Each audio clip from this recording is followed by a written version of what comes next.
Hello বন্ধুরা, আজকে আমি তোমাদেরকে দেখাবো রূপশ্রী প্রকল্প যারা যারা অ্যাপ্লাই করেছেন তারা স্ট্যাটাস কীভাবে দেখবেন এবং নিজের মোবাইল থেকে ঘরে বসে স্ট্যাটাস কীভাবে দেখতে হয় সেটি আমি আজকে দেখাবো।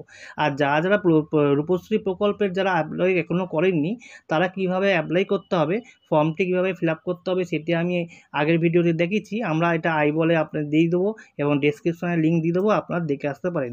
চলুন তাহলে আমরা দেখে আসি। সবার প্রথমে আমরা গুগলে চলে আসব। গুগলে এসে আমরা লিখব রূপশ্রী স্ট্যাটাস। রূপশ্রী স্ট্যাটাস দিয়ে আমরা সার্চ করব। সার্চ করে আমরা প্রথমে যে সাইটটি দেখতে পাচ্ছেন www.rupashree.gov.in, এই সাইটটিতে আমরা ক্লিক করে ঢুকে যাব। আমরা এখানে ক্লিক করব। ক্লিক করার পর আমাদের পরের পেজে আমাদের নিয়ে চলে আসবে।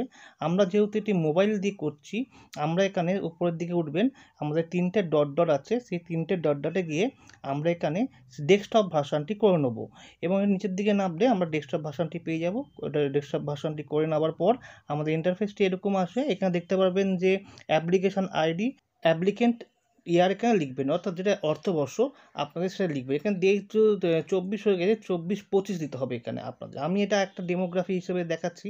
এখানে আপনারা এখানে অ্যাপ্লিকেন্ট আইডিটা দিয়ে দেবেন এবং এখানে আপনাদের অর্থবর্ষ, এখানে অর্থবর্ষ হচ্ছে 2020-21 এবং এখানে দেখতে পারবেন সার্চের অপশানটি, সেই সার্চের অপশানটিতে আপনারা ক্লিক করে দেবেন। ক্লিক করে দেওয়ার পর আপনারা স্ট্যাটাসটি নিচের দিকে যাবেন, আপনারা ফুল ডিটেলসটা দেখতে পারবেন। এখানে আপনাদের যে অ্যাপ্লিকেশনের অনুযায়ী যে ফুল ডিটেলসে সেটা দেখতে পারবেন এবং বা সাইডটা আপনারা দেখতে পারবেন যে অ্যাপ্লিকেশন যে আইডি, সেই অ্যাপ্লিকেশন আইডি নাম্বার এখানে দেখতে পারবেন এবং তার পরের স্টেজটা দেখতে পারবেন অ্যাপ্লিকেশনের ডিটেলস, যে নাম, কত তারিখে তৈরি হয়েছিল, কবে গেছিলো এবং কবে ম্যারেজ হয়েছে, সব ডিটেলসগুলো এখানে দেখিয়ে দেবে কোন স্টেট থেকে, কেমন।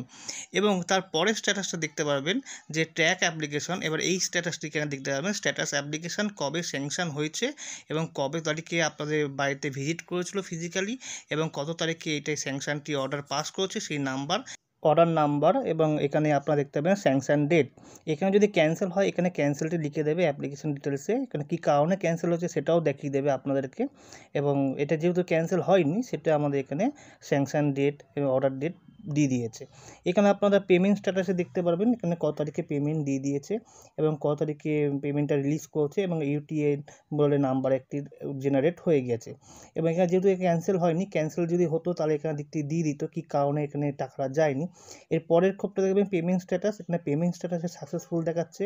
যদি পেমেন্টটি যদি না ঢুকে থাকে তাহলে এখানে পেমেন্ট সাকসেসফুল দেখাবে না। এখানে যেহেতু টাকাটা এখনও ব্যাংকে আসেনি, পেমেন্ট স্ট্যাটাসটি না লেখা আছে এবং পেমেন্টটি যখন এই অ্যাকাউন্টে ঢুকে যাবে তখন আপনাদের পেমেন্টটি সাকসেসফুল বলে দেখিয়ে দেবে এবং এখানে পেমেন্ট ডেট কত তারিখে হয়েছে সেটি বসিয়ে দেবে এবং রেফারেন্স আইডি বলে একটি নাম্বার এখানে জেনারেট হয়ে যাবে। খুব সহজভাবে আমি দেখালাম রূপশ্রী প্রকল্পের স্ট্যাটাস কীভাবে দেখবেন এবং এই ভিডিওটি আপনাদের ভালো লাগলে লাইক অ্যান্ড সাবস্ক্রাইব করে দেবেন। কিছু জানাবার থাকলে আপনারা আমাকে কমেন্ট বক্সে অতি অবশ্যই জানাতে পারেন।